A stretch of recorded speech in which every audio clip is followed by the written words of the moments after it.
Alrighty, so we are gonna go through our bench press. Now, since the rack is facing this way, we're gonna do a few things where we're facing this way, and then we're gonna do a few things where we're out in front so you can see the form.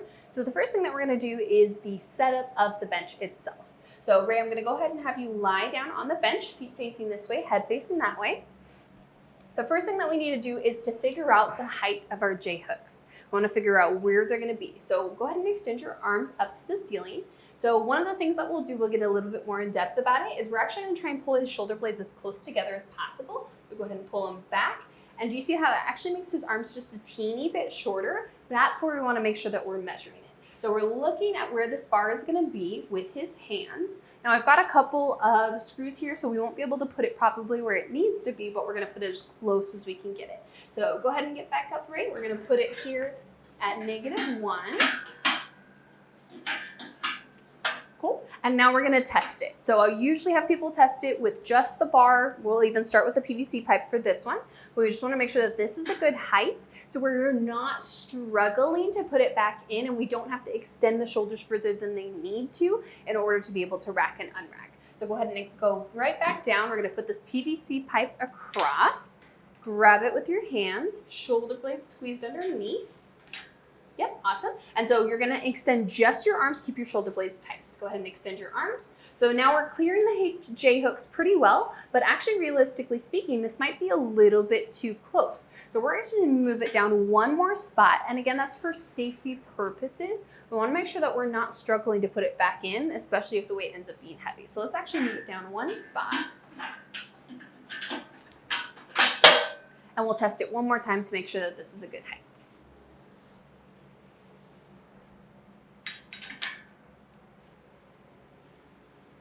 And then we're extending straight up. Perfect. So now we're gonna clear it super easily so that as he benches, he's gonna be able to just put it right back there and then lower it down and be able to see it. That's perfect. Excellent. Okay, so realistically, the bar is actually gonna start up here. We'll start with the PVC pipe and then we'll go ahead and grab the actual bar. So the bar is gonna start up here. What we wanna do, and this is kind of a weird way of thinking about it, but I learned it from a power lifter and it's one of my favorite ways to set up, is I'm gonna have you put your chest right underneath the bar. So go ahead and scoot back just a teeny bit more. Perfect. So what we're doing is we're trying to create a nice grounding position where we're trying to engage as much of his body as possible before we actually do the lift. So what I'm gonna have you do is grab the ground with your feet, nice and steady. We're pressing the knees out, we're engaging the glutes. We're gonna squeeze your shoulder blades tight. And then you're gonna keep your feet planted where they are, and you're gonna slide your top body until your eyes are right underneath the bar. So slide just your top body, keep your feet where they are. And what this should naturally do is create this nice big arch in your back, this nice big poofy chest, because your shoulder blades are gonna be squeezing. So now your eyes are underneath the bar, maybe even a little bit more. There we go, good. Push this chest up as high as you can. Shoulder blades are nice and tight. That way when we actually bench, we're gonna be in front of this, right? We're pressing it straight up. And that straight up is technically gonna be slightly in front of the rack. And that's to make sure that we're not gonna hit the J-hooks when we go. So go ahead and put it back. One more time, we're gonna set that up. So relax, go ahead and scoot back till your chest is underneath the bar, planting those feet, pressing out with the knees, push against my hands, perfect. Engaging your lower body, and then slide down until your eyeballs are underneath. See how that naturally creates that arch. We'll show you from the side as well so you can see it. So now what we're gonna do is we're gonna go ahead and grab the bar. We are grabbing it a little bit wider than shoulder width apart. Sometimes you can use the knurling again to be able to figure out exactly where you want to go. And we're trying to keep those shoulder blades as tight together as possible. Pinching a pencil behind your back, create this nice big arch. There should be a hole, right? We should be able to see some space between your back and the bench itself. Now, we're keeping that chest nice and tall. We're gonna go ahead and go straight up and then into that natural line. When you're doing your bench press, we wanna make sure that we're not lowering to your upper chest. That's gonna be super close to the squat rack, and more than likely, it's probably gonna use your shoulders instead of your actual pecs themselves. So we're gonna lower it down. Now, this isn't weighing anything, so we can have them do it nice and slow to your sternum, right? So right below, for the women, I say bra line, but right below your chest, we're gonna go ahead and hit that, and then we're gonna press it straight up from there and extend it back up. Now, pause. One of the things that I really make sure that my clients are doing is they're not extending the arms and shrugging. See how he lost his tension in the shoulders and his back is no longer arched? We wanna keep those shoulder blades tight, and I call them T-Rex arms because they're like, meh, right? The goal is to extend just your arms, not your shoulder blades, not your shoulders, anything like that. So go ahead and do a couple reps where we're keeping those arms as the only mover. And what that does, because we have this nice big poofy chest, is it allows the pecs themselves to be the main mover instead of your shoulders or any other accessory movements. Couple more. Beautiful. And then when we are ready to rack, we're going to do the same thing where we're going straight back, cling, clang, and then we're lowering it down.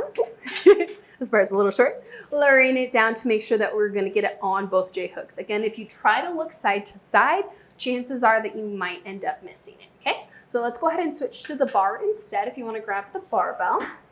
We're going to do the exact same setup. We're just going to show you what it looks like with the bar realistically. Perfect. So this guy's a little bit longer. It'll be a little bit easier.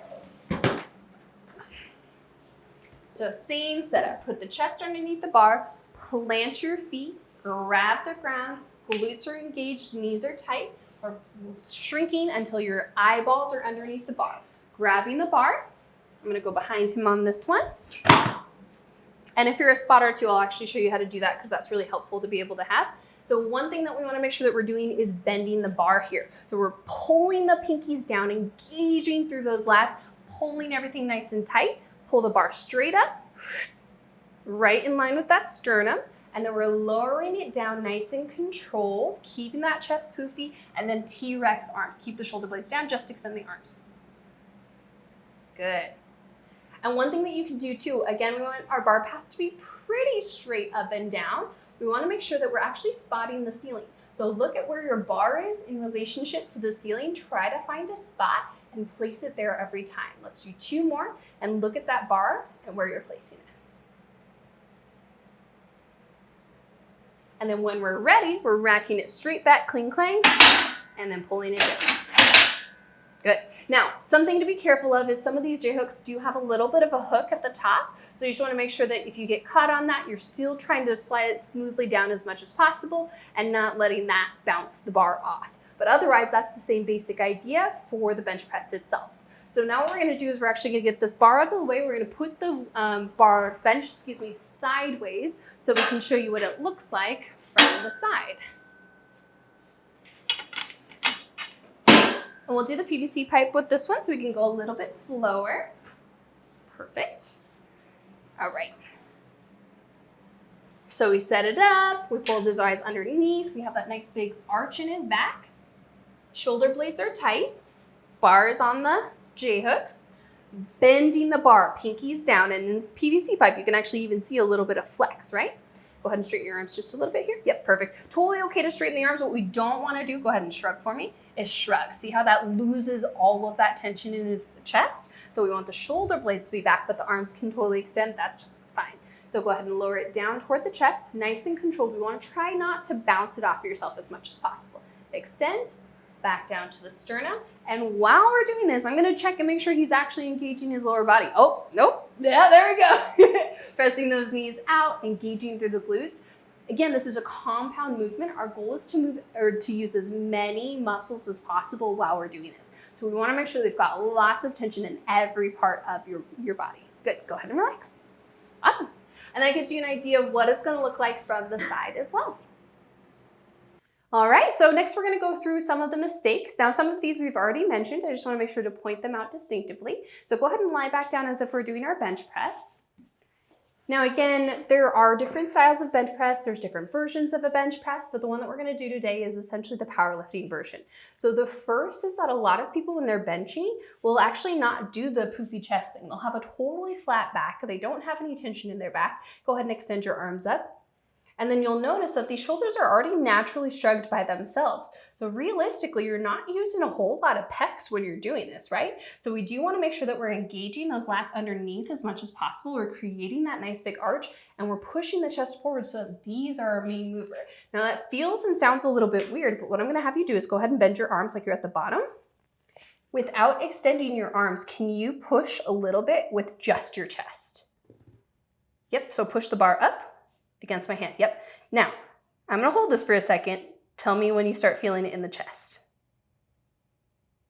Right there. Right there, right? And we haven't even gone anywhere yet, right? So technically we have that tension. We're at the bottom. You can feel it pretty good now, huh? Yeah, okay, good, relax. Because we're pushing with that chest first. And that's supposed to be our main mover. So that's a really great drill to make sure that you actually are pushing with the chest and that we're feeling it in this region. We're not just extending those arms, right? The second mistake that I see really often is that people are not using their lower body at all. Now, I don't know if a ton of people even know that you're supposed to, but realistically speaking, again, because of the compound movement, we want to use as many body parts as possible. When we're standing, our feet are kind of our ground, right? When we're lying down, we have that same tension between our two shoulder blades and our hips, but we also need a way to be able to stay stationary here, right? So that's where we're grabbing the ground with our feet. We're pressing out with our knees. Same that you would for a squat, deadlift, any of that. We've got tension here. You squeezing your glutes right now? Yes. And what did you just tell me earlier?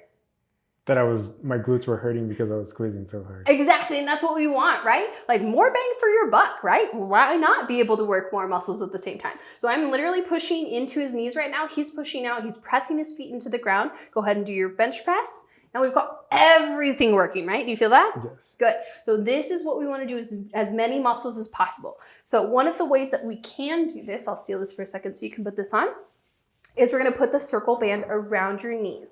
Now, sometimes admittedly it gets a little funky in terms of like where it hits the bench, but it's that same basic idea. It's a tactile cue. It gives you something to be able to feel like you're pressing against to make sure that you're engaging that lower body.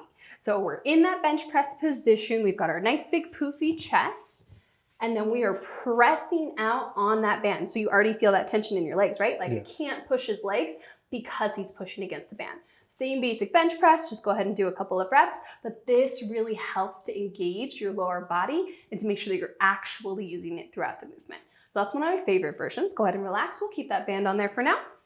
And then the last piece is, again, if you're not comfortable with a barbell right away, that's totally fine. Dumbbells are a little bit more forgiving, so we're gonna do it with a dumbbell next. So with the dumbbells, you do not have to be in that straight line like you were for a bar, right? So sometimes if you have like a shoulder injury or something's uncomfortable, you can put it in either a stacked position where they're straight up and down, or even out at a nice little 45, literally whatever feels comfortable for those shoulders. As long as we've got that shoulder blade, nice big poofy chest, and obviously you won't have a bar to put your eyes under, so just try to get the same basic position. And then we're gonna press it just like we did before from the pecs, right? So we're pushing into here. I can feel him actually using those pecs, and then lowering them again to about sternum height. This is a really good option if you're first starting, so you can get more comfortable. Or if you are already pushing a ton of weight, dumbbells are an awesome way to be able to work your stabilizers instead. So as we're pressing this, go ahead and press. Do you notice all of those little shoulder stabilizers working? Yeah, because we have to do so much more work to keep it in the same position. Go ahead and relax. And each arm is doing its own job. So if you happen to have one side that's stronger than the other, this is a really good option for doing that as well. One more time. Keeping that nice tension, knees are out, etc. So that's everything for our bench press.